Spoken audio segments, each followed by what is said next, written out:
Hello everyone, welcome to DeTalks, your moment to relax, ponder on the future of the crypto ecosystem, and travel with us in the meanders of the future of social coordination.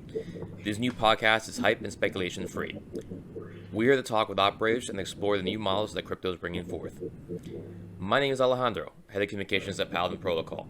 I'm joined by Figue, one of Paladin's co-founders. In episode 2, we dive into gauge weight voting, a critical pillar of veToken voting. We're super grateful to have Curve residents Amadeo and Curve Cap with us today to explore this. Welcome, guys. Hi, welcome. Thank you. Welcome. So Amadeo, Curve Cap, or Garrett, tell us a little bit about yourselves. Amadeo, go ahead. Yes. All right. So let me dive into it. Right. So I'm Amadeo. I been in crypto for quite a long time. I fell into the crypto rabbit hole around 2012, 2013, not understanding what it is at all. Like this is like, hey, this is interesting. Got into it while still working as a IT consultant in the Netherlands. I was working for ING and for some insurance companies, and I was like, this is so legacy, this needs to improve. And I was always kind of already working on that. And I saw crypto as a solution eventually. And then in 2015, I went full time into crypto, first working for the first Dutch crypto hedge fund, Cyber Capital. And after that, dove down in the rabbit hole, started to work for different DAOs, did some work with MakerDAO, then got really obsessed with Curve and other DAOs, and right now I'm a DeFi consultant, so I work for different projects. Right now I work with FortunaFi and other projects, and I'm part of the Curve risk team where we're trying to make the ecosystem healthy and analyze all the different pools and inform people about the risks and about the rewards that crypto and DeFi has. I also have a small YouTube channel myself that gonna pick up back soon again. So that's me. And I come about a year later to crypto. I started in 2014, and it took a bit of a hiatus between 2014 and 2019, and returned to find all of a sudden that all these bags of tokens had shot up massively in value. So started playing around a bit more and fell back in full time. In particular, I was interested in the DeFi summer that was going on at the time. Asking some friends about it, they pointed me in the direction of Curve. Was very impressed with what Curve was doing. Tried to understand the Egorov white paper. At that time was just the stable swap white paper. He hadn't released the V2 white paper, which is really tough to understand. But the level of complexity is one of the things that attracted me down the rabbit hole. I've since been working a bit with Curve on developer outreach. So I've built for Curve some tutorials on how to use programming languages like Brownie and more recently Viper. And then I also write a fan newsletter about Curve on a daily basis at the Twitter handle Curve Cap. Right on, yes. I love your newsletter, Garrett. Great work. Thank you. Yeah, it's really insightful. But I think that's what's really interesting is that when you see a ton of contributors in different DAOs, and right now we're kind of going to focus a bit more on Curve, is that a lot of people just started with speculation in crypto, and then they went into the rabbit hole, right? Yeah, for me, I always like speculation was one part of it, like Bitcoin and like fiat. Like I mean, like we never get taught what money is, right? Like you just get money for work, and then you have a savings account where you have some fiat and etc. And by stumbling in the crypto rabbit hole, I understand money much better, and then started to like speculate. And for me, the most thing what attracted me to crypto was like smart contracts, the way of like having immutable code and having software that you can write that is kind of immutable and that always does like one certain function very well. That attracted me a lot to crypto. And I'm terrible at speculating. I don't ever like day trade. Anytime I try, I always get burned. So I learned not to do it. Then when I fell into crypto, like it was at a time when Bitcoin was pretty much the only game. So when I asserted myself on the scene, I was trying to figure out what to do with all this Bitcoin, and there was nothing. Like there's Lightning Network, which no one uses.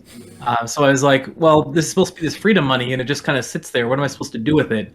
But then I figured out that you could bridge it to Ethereum and access the wonderful world of DeFi there. And that kind of got me paying a lot more attention to all the amazing stuff going on with DeFi. And I think when I saw Curve and had this idea that you could keep your Bitcoin or other assets there and earn some yield from trading fees, as well as from token emissions from Curve, it kind of clicked that, oh, this is actually a place where they want your Bitcoin and it can serve as a productive asset.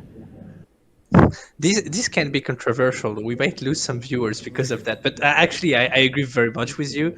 And I even agree on the part because I am also a terrible trader. I got burned so much in 2016 and 2017 that I'm just building now. It's just more work for me.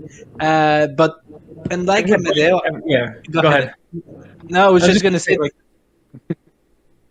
Go ahead. The Bitcoiners say don't sell a single Satoshi. So I was just really hammering on that mechanism of how can I get something on this Bitcoin without putting it at risk. I'm gonna put it even at a bigger controversy. Like I was also pretty active in the block size because it was like, yeah, okay, if you just have a UTX, like an unspent transaction on a blockchain, what is that worth, right? Digital gold, right? I'm not sure what that exactly would mean, but I think it needs to have a utility. Like you need to pay with it, the money needs to be in circulation. So I was always a big proponent of spending my Bitcoin or working with it before I got obsessed by smart contracts and Ethereum. Yeah, this makes a ton of sense. For me, more than smart contracts, what got me into blockchains in general was the aspect of social coordination. The fact that with algorithm, with the smart contracts we were just discussing before, we would basically be able to elevate coordination to a new level. And I think that's something that's really part of the magic with Curve that we're probably going to dive into is the veToken model, and especially what was done around the gauge weight voting is a prime example of the type of social coordination we can get to, for example, for emissions, right? Yeah, I fully agree. I think the gauge voting, it took me also a long time to understand. I wonder how long it took Garrett to click, because I was actually using Curve and I liked the interface. I was like, wow, this is really cool. And then it took me a long time to fully grasp. I'm still learning, it's a very deep, philosophy, I think, in the design of Curve and the gauges. Yeah, I keep having the same effect as you, where it takes me a long time to grasp these things. And I realize that Michael Egorov has been sitting there figuring out what the roadmap of DeFi is going to be years in advance and solving problems I didn't know existed at the time and just becoming aware of and realizing he solved these a long time ago. Yeah, I fully agree. And there is some hidden gems in the Curve white paper with an insurance gauge and other gauges that maybe will be used later down the line. I think it's fascinating. Yeah, I agree with you guys. I think it's the case for everyone that slowly as time goes, they understand a new layer of Curve, or even with Convex now, you're like, oh, it was there all along. Why didn't I see it? And so you can build a new game theory layer or extract a new layer of yield from the project, which was unexpected. Just for our viewers to have a better understanding, today on Curve, the CRV token is not the governance token. It's almost valueless. To actually get value from the CRV token, you need to lock it between 6 months and 4 years. The longer you lock, the closer it's going to be to 1 VCRV equal 1 CRV. And as time goes on, the value is basically going to decrease. So you have to relock to constantly get the maximum out of your token. Once you lock it, you have access to 4 different kind of powers. The first one is simple governance power. 2 parameters change. The second one is admin fees. So you're basically getting a share between all of the VCRV holders, all of the yield the protocol is basically making as fees. And the third one is controls of the emissions. Curve has a plan for emission that's basically set up for the next 400 years. And each week, there's an allocated budget that decreases each year. That's basically decided by the holders to which liquidity pair inside of the AMM is the distribution going to go. The fourth part is the V-Boost. The V-Boost is basically the more underlying tokens you have locked, the more you can basically get boosted for your farm. So that's the 4 layers. Guys, do you have a preference? Is there something you think that's still underestimated, or a part of the gauge you would like to start with? Could you also add on I have a very simple way of explaining, and I would also love to hear Garrett's like view on that. Like I came up this by myself. I'm not sure, like there's no consensus around it. I think we're still trying to figure out how to grasp that whole design. But I see it more as like a mimic of also how the real world works today. And the reality, in my opinion, is that we have governments create inflation, and right now the inflation is kind of out of control. In Curve, there's a fixed inflation rate, and basically people that hold not the CRV, but as you mentioned, the VE CRV. So you can get CRV, and I see you can convert your CRV in kind of political power in Curve, and with that political power, you can like see where the inflation goes. So similar in a country where if you have a political party that has a lot of donations, or lobbyists or whatever, they get a lot of political power, and then they decide, okay, we're gonna invest $10 billion in education, or $10 billion in roads, or etc. And maybe you're a road building company, then you would donate to a political party that's gonna give more money to building roads, for example, right? So that's how I see it, and that's how I understand it. But I'm not sure if you guys agree on that. No, actually, Amadeo, to jump in, that's exactly the question I was going to ask: is how would you describe gauge weight, voting in layman's terms? So you kind of gave a real life example of that, and I know Garrett was wondering if you had something similar. No, it's more eloquent than I could do by far. So it's pretty interesting though, because we see so many examples in real life of democracy like just not quite being that efficient. But it works with remarkable efficiency when you look at these on chain. So like there's been I've occasionally played with the numbers to try and see what the effects are, and there really is just a very direct correlation between these incentives that go to Curve pools and where money moves its liquidity around. So if you want to have more liquidity in your pool, you just have to give more rewards. It does have like a few like breakdowns among like the different asset types. So if there's other asset types that earn less, or if it's like on an asset where there's no other option, then you don't necessarily need to have as many rewards. But if you're trying to compete against other pools and get the rewards there, the voting really matters. A power to direct a certain inflation of the Curve country or the Curve ecosystem, and then we should direct inflation to something that's long term, will give long term value to everybody in the system, and that's how I see it. So it's the same as a political party. You pay your taxes, there is an inflation rate, and then as a collective democracy, we should in theory like have all a say and then decide where we put our money, instead of putting it in defense or instead of putting it in weird, green or LGBTQ tree toilets or something. We can then decide to put it in something productive, right? And I think that's what Curve does. Like we have an inflation rate, we all hold the token, we know there's an inflation rate, and we decide to put that inflation to Frax, for example, or to Tripool, or to VE Funder, which we're probably going to talk about later.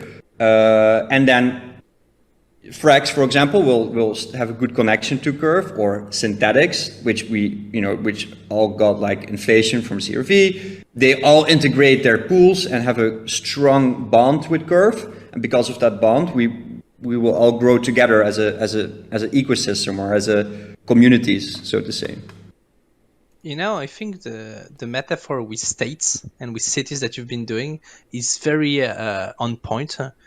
We've been seeing a lot of protocol actually trying to get to this idea that it's basically a protocol is basically the confluence of networks, right? Where different interests are basically meeting through the smart contracts. And I think if you look at the latest rebrands, Orca protocol that just rebranded to Metropolis, Yearn that's talking a lot about cities. A lot of projects are trying to say, we're not just a project or a startup, we're something more. I think that's what's complicated, is that maybe speaking for experience, there's like a threshold to pass from like an idea to a project, to a working project, to an actual city. And Curve has probably reached this place where they are more than just a startup or a project. They have more people participating. There are more incentives than are being happening. And with VFunder, that maybe would be interested if one of you explain what it is. It kind of gives a new dimension to the project, right? Yeah, I fully agree. And if you go to my Twitter profile, you see also a city in the background.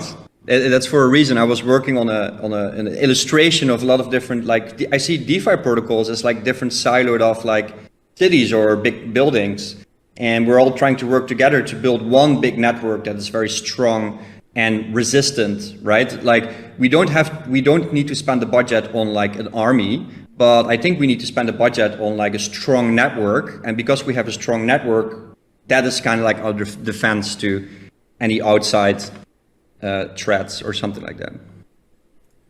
Piggybacking off of both of those points, actually jumped a little bit ahead. That my next question was, how would you explain gauge weight voting?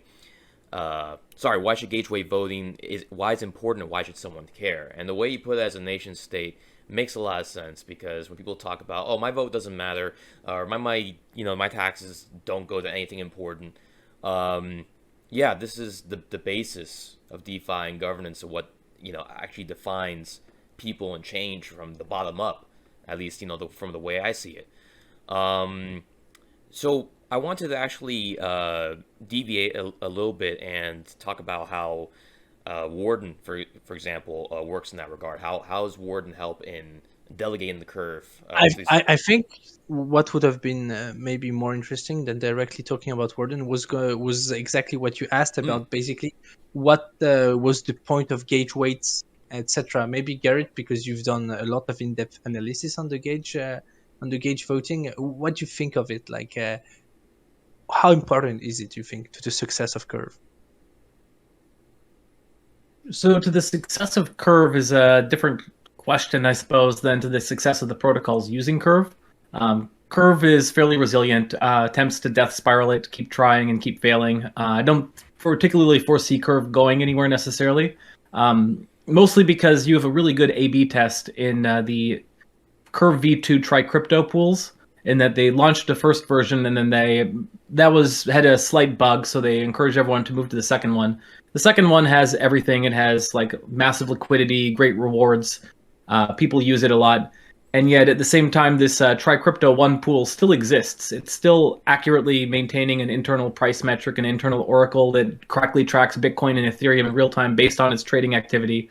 And just because there is small amounts of Bitcoin and Ethereum left in it, arbitrage traders are still going to keep pinging that pool and utilizing it, even though there's no gauge weight behind it.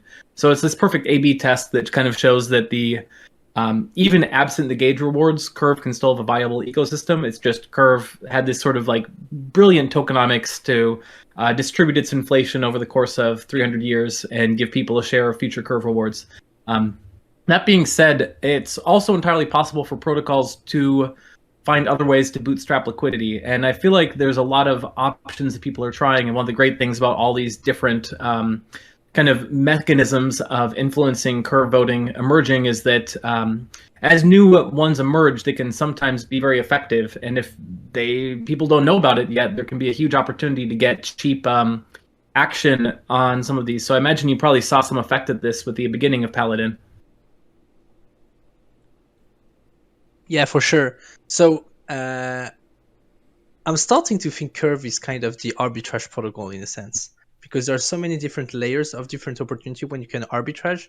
What we did with Paladin when we released Quest was that we realized that retail users could not extract as much value from VCRV gauge weight voting as DAOs, for example, simply because directing emissions towards a pool would not benefit them as much as a DAO, because a DAO is either purchasing liquidity mining at a discount if they're paying cheaper than what the emissions are actually giving them, or if they actually own most of the pool, they're basically buying CRV at a discount. That's what we're doing at Paladin today with our own product. We use it. And what we're saying is that, okay, we own 80% of the Curve pool right now. Since we're paying at 30% discount, we're basically paying CRV 10% under market. So we have two choices.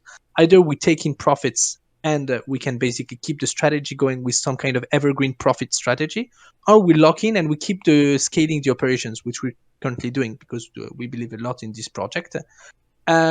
I think that what's really interesting about this is that the more you start using the gauge, the more you realize that there are other strats, there are other layers into it. We've been diving almost for the past 6 months into the boosting layer, which I think is still untouched. Basically, the only two things that happened with the boosting layer was one, convex. Hey, we should mutualize all of our boosts together to basically create the optimal retail platform to farm on, which has been a huge success, right? They own 50% of the the VCRV right now, and they basically passed escape velocity, which means they will always have this very large amount of tokens. And the other part is what we did with Warden Boost, which is, hey, people who don't use your boost, maybe you could sell it to other people who are trying to farm. What's really interesting about this is that we're realizing that the whole ecosystem of Curve is built on equilibriums between different voters, between different farmers. And if one big player just enters, he's not going to fully dilute everyone. The way the code was designed is that there is always space for the smaller players. I would love your opinion, guys, on that. I think this is one of the great ways where this sort of analogy of a country democracy works. I feel like the on-chain equivalents work much better in that, if you are talking about a democracy, it's often a winner take all. So whoever has the biggest paycheck gets the most attention, and everything else is crowded out. There's not a lot of room or value you can squeeze out of being a small donor. But with the Curve gauge weight emissions, it does allow for smaller donors to get their share. If you don't need a multi-billion-dollar frax pool, for example, if you just need a few $1 million to get your concept off the ground, there's room for you in the gauge weight voting. So I think it's one of the nice efficiencies that we see with this sort of blockchain-powered democracy. Yeah, I fully agree there as well. And I think also where Convex is the big platform for everybody to go to. The nice thing about, going back to Warden, it's like if I have a pool, if I'm an investment fund or I'm I have some money in Curve pools and I just want to boost it myself and I don't want to pay a fee to Convex, then I can go to Warden and get a higher boost and take more control of that part, right, of the distribution. And that's eventually the best way for Curve to go, in my opinion. It should be great if we have more single parties that also have some weight, some say in a vote or something. Yeah. That's interesting. That was kind of going to be my next question, because we have talked about a country. A country is never perfect, right? What do you think are the current problems in Curve, and maybe how do you expect them to be fixed, or the impacts that these problems will have? And I agree about having one overwhelming player inside of Curve can be a problem. The solution Convex brought out is they created a way for fractional voting, so basically people inside of Convex can vote. It still doesn't mean that the big players inside of Convex have a very big weight onto Curve, but it solves part of the problem at least, no?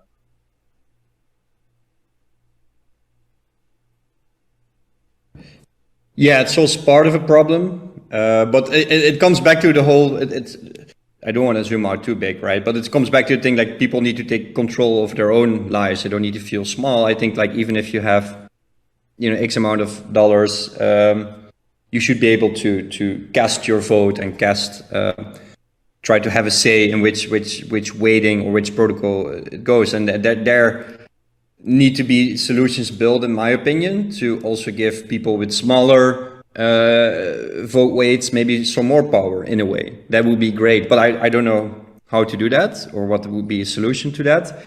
But I think that would be a future exploration to see hey, how can we build it so that we push the power more to the edges, right? Now the power is pushed to the edges, but it kind of comes back in, I feel, sometimes. Yeah, it's naturally human, right? What about you, Garrett? What do you think is the next big thing into Curve? Yeah, so the biggest problem, if you have to phrase it that way, that would be facing Curve, in my estimation, is that there's still a lot of inefficiencies in the broader DeFi ecosystem, let's say. So, for example, we've seen that Curve is extremely efficient for many types of trading, but oftentimes people are confused by the different options. So this can come down to aggregators might not have the most efficient routing built into it, so they might be excluding certain Curve routes. People might not know about aggregators, or they might be confused by all the different options and just say, I don't care, I need 500 doggy tokens of whatever the latest craze is, and just go and find the first source of it they can without shopping around to find the most efficient routing. But that being said, I think there's a lot of work that we can do to kind of pipe people towards the most efficient aggregators for making these trades. And I think as people, you don't expect everyone's going to make everyone's going to be trading and losing money forever. At a certain point, you do count on the free market to kind of catch up and people to start acting economically rationally, which I think will see more activity flow to Curve over time. Yeah, agreed. It's and Curve is coming also out with a new interface. It's actually already live, exchange.curve.fi, and there you can. It's a more user-friendly interface. Because right now, I don't know the numbers by heart, but there is only a small percentage of swaps via the interface. Most of the swaps go via aggregators or smart contracts, and I think that would be good to try to change that. Yeah. Yeah, I took the words right out of my mouth as an end user, using it particularly in Quest. The user interface, I mean, goes without saying that it definitely needs the upgrade. I'm just thinking, man, if I had difficulty learning it myself, then, think about someone that's brand new, what happens to them? They get overly confused with that Windows 3.1 looking thing. So, I think it'll be accessibility, usability, and everything else, Garrett and Amadeo, you just mentioned.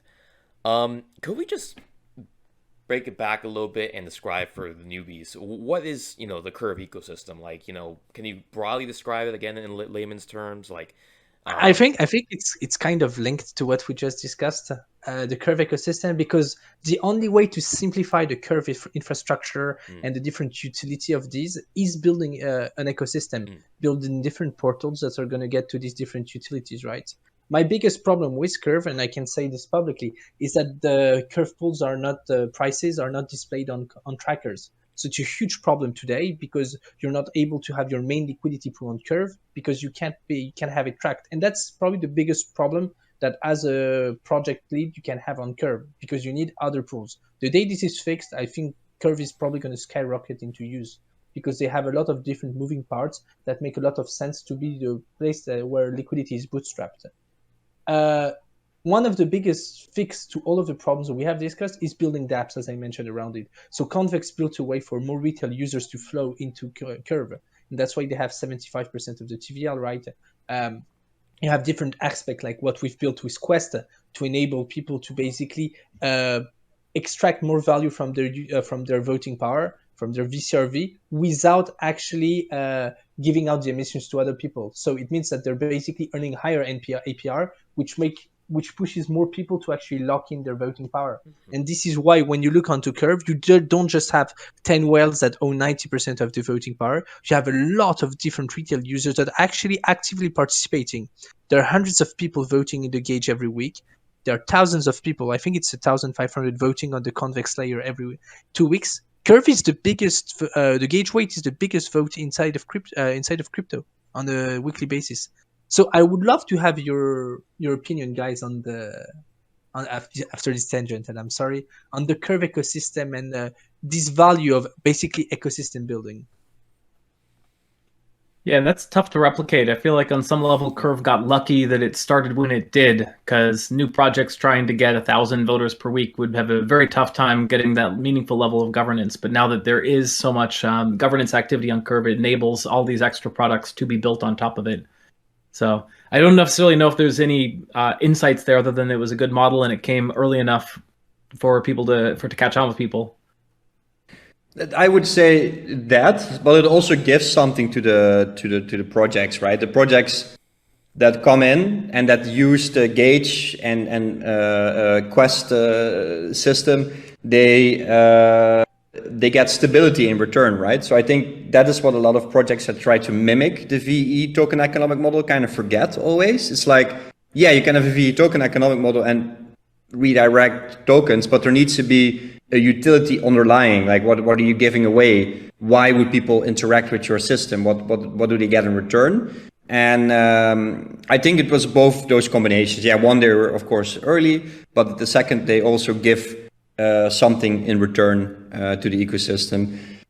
Yeah, and the latest thing that you also said, like, that's something that I also, it's hard for me to get a full picture of. But yeah, if you go to CoinGecko or to other like aggregators, it's curve pool is always like kind of hidden very much in the background. They're not in the foreground, and that's something that does need to change. Yeah.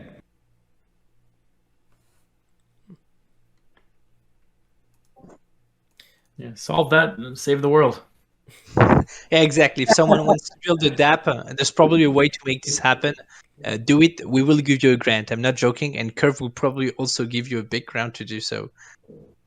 Yeah, there's been like jokes that all you need to do is build a better like aggregator, put a cute llama logo on it, call it Llama Exchange or something. Right. Oh, it might happen now that you've mentioned it. But I'm in the United States, so I'd never do anything like that. Yeah, it could. We could. This is a good idea. So speaking about ideas, Garrett, you've spent a lot of time describing, like on a weekly basis, how the ecosystem is evolving for the Curve ecosystem.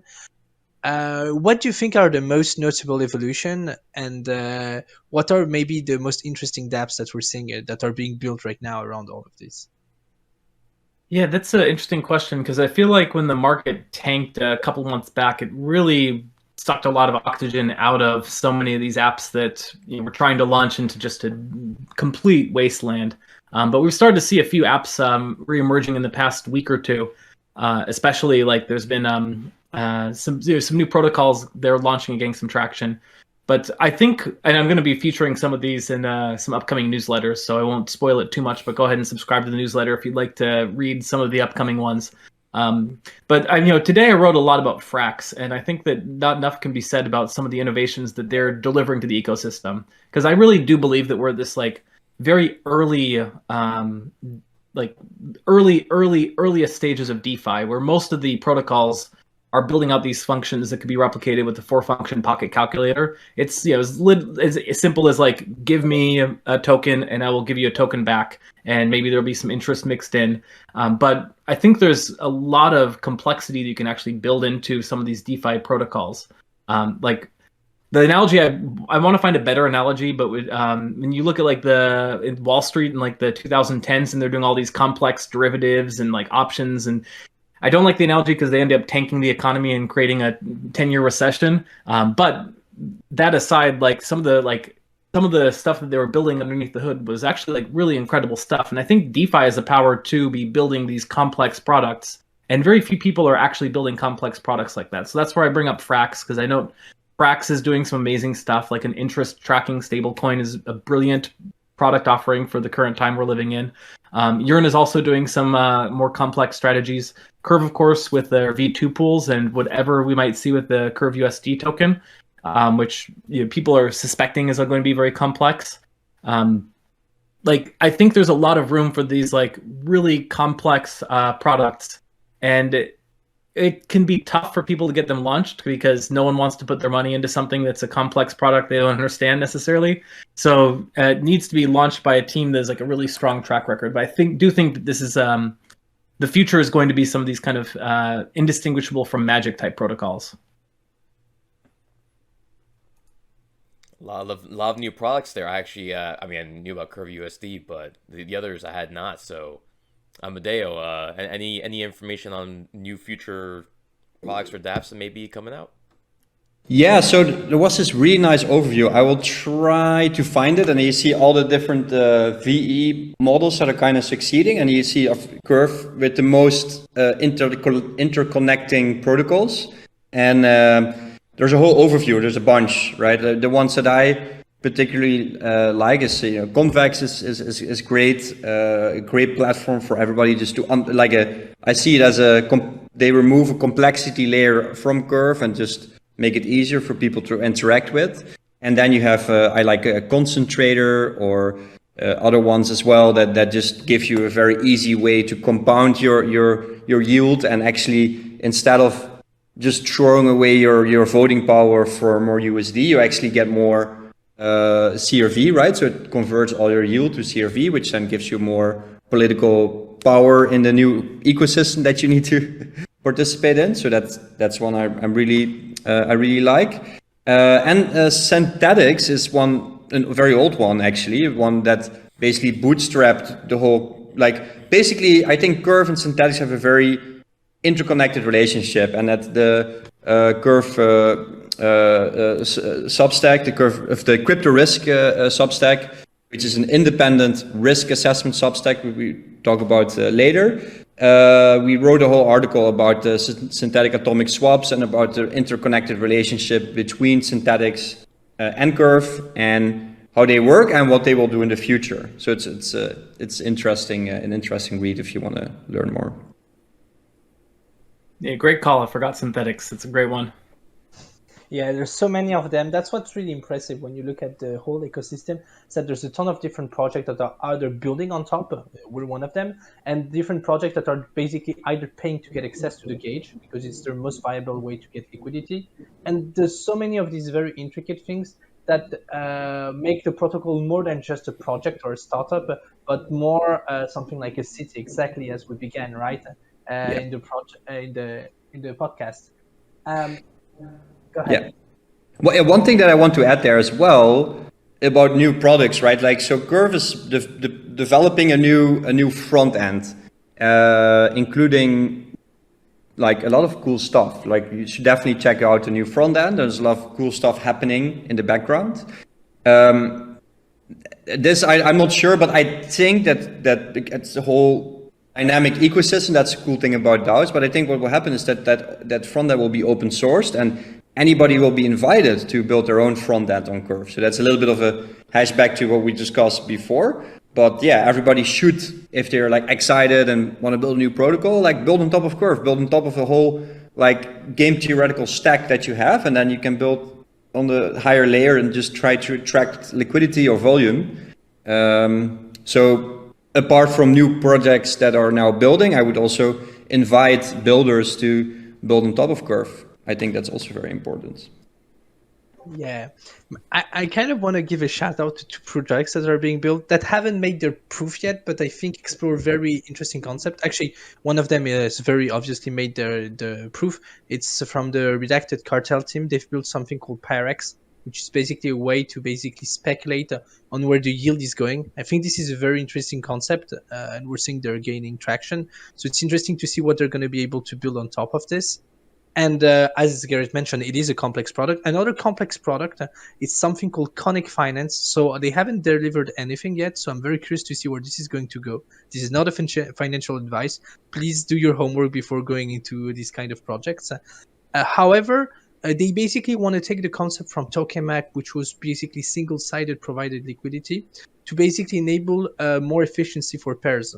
So it would basically allow projects to basically attract more liquidity from their known token towards their pair, because you can provide from one side of liquidity. You don't have to provide 50-50 on Curve, which is a very interesting feature.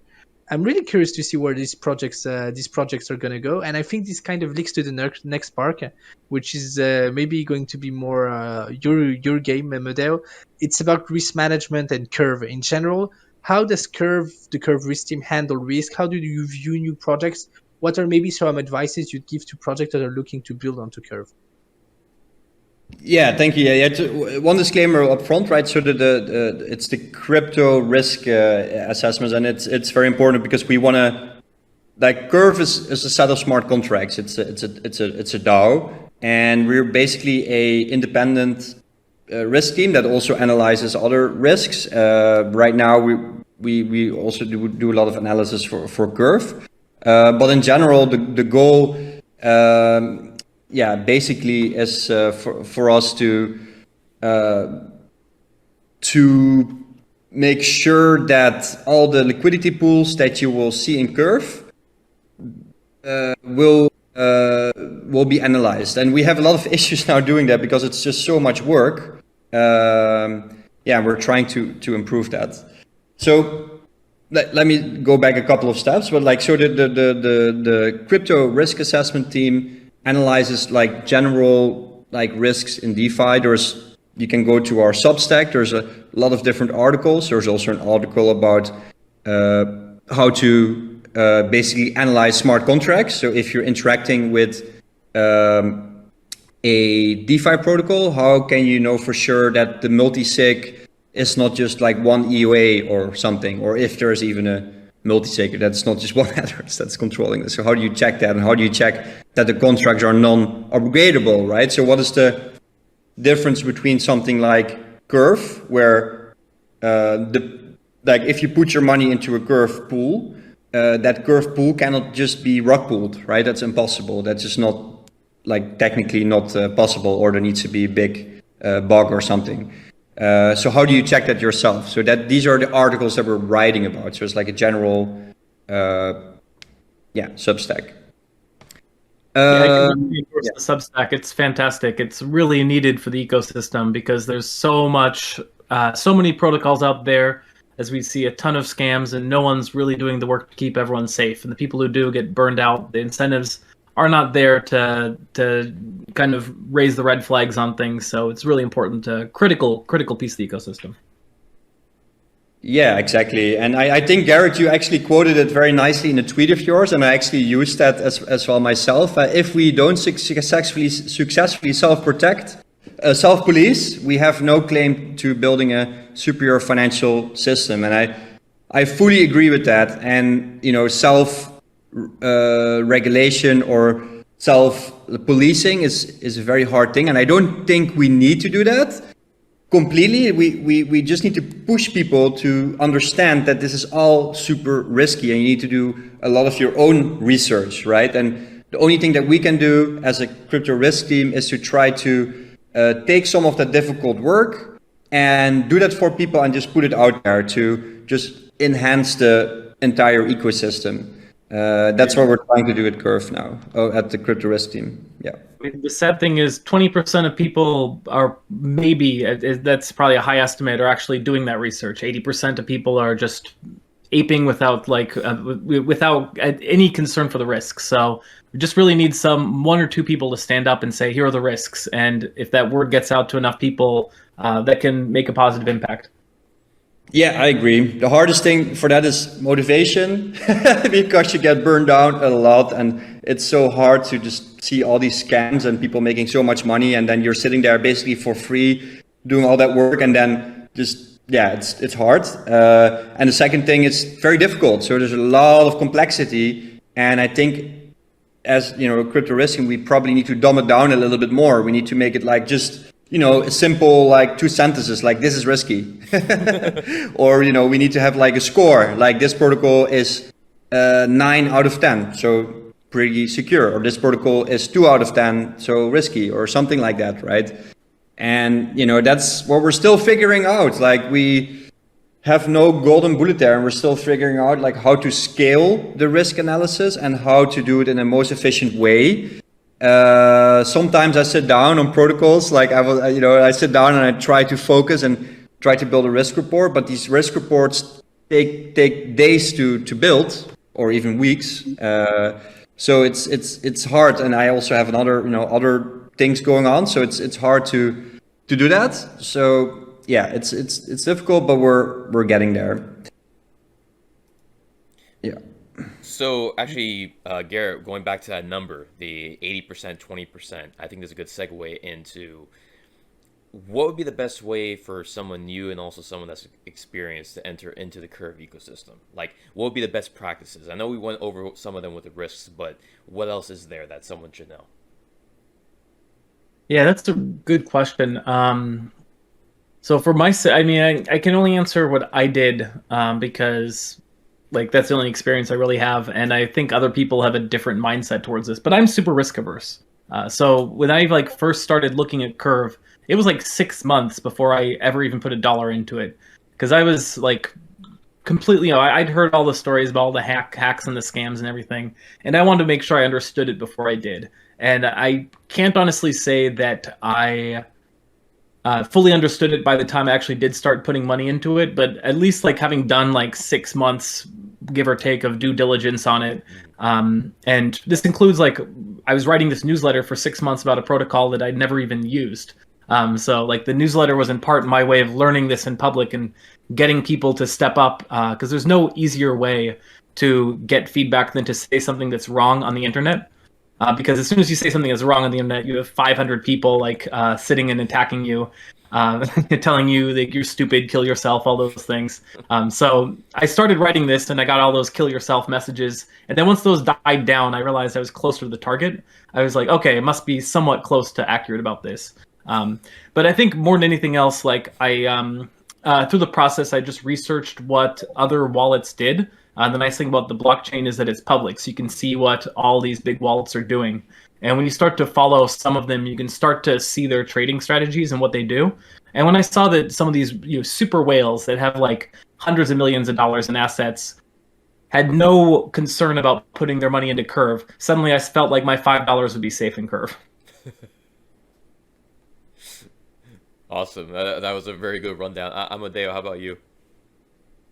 Yeah, so I would say, try to engage in a DAO. Curve has a active Discord channel as well, and there's always a lot of buzzing things going on.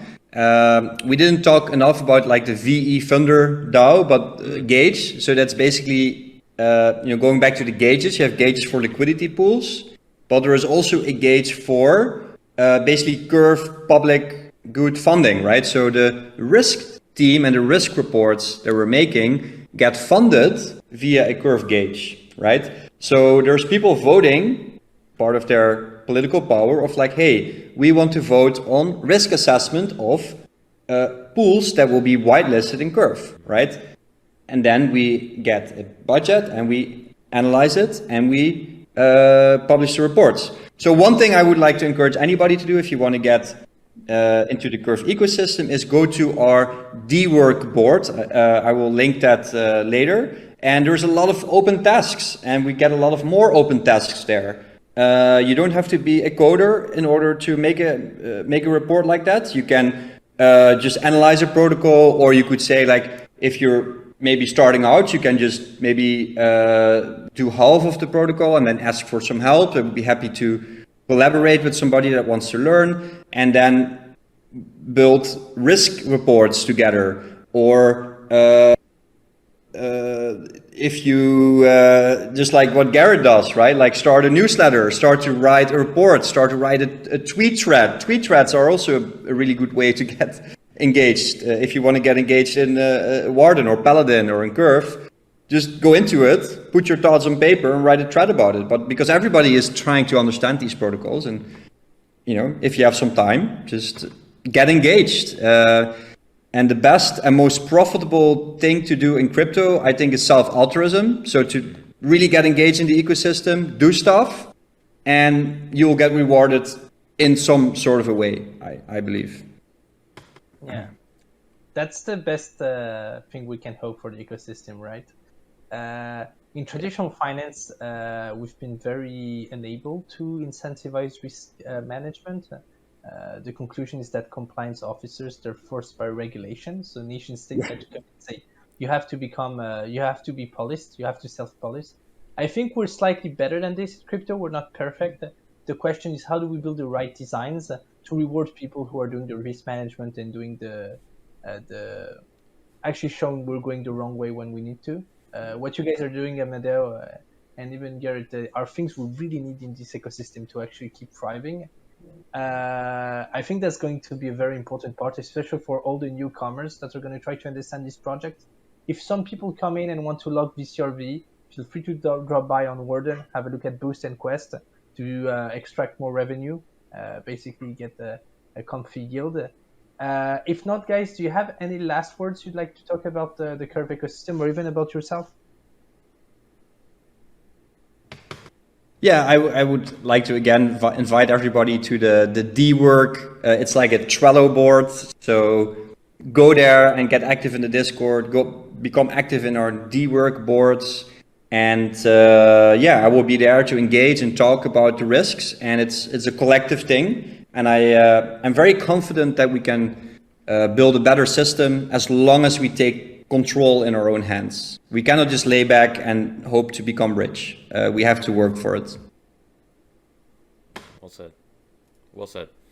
Yeah, I'd like to take a minute just to point people to keep the fire going on this free Alex hashtag, because it's, I think that like all these kind of like silly little DeFi wars that we have amongst each other, like we can all set them aside and realize that there's causes that are more important. And certainly one of the most important ones amongst that is like it was a month ago since a developer has been arrested, and they've given no reason other than some like possible murky connections. But if they're going to be arresting developers for writing code, I think that they need to provide some more justification for that. So I think that we should all all demand better of our politicians and keep up the pressure on this, because this should be one of the most important existential issues. And if you'd like to support it, I've been doing a fundraiser at pac.xyz to raise funds for Coin Center or EFF, depending on which one fights the legal challenge first. That's awesome. Fully underwrite that. That's amazing. Free Alex. I agree. Well, we'll definitely make sure to mention that, and I didn't know about that fundraiser going on. So, well, guys, that's why Twitter shadow banned me. Sorry. That's why Twitter shadow banned me for the fundraiser. But I'm free. I got out of prison. Out of algorithmic prison. Let's get the developer out of real prison. Amen. That's great. Thank you very much, guys, for this conversation. I had a lovely time. I hope people will find this as interesting as we did. But let's re-meet in a few months and see how Curve has grown as a city, right? Sounds good, guys. Let's build together. That's great. Thanks for the time. Thanks, guys. Thank you.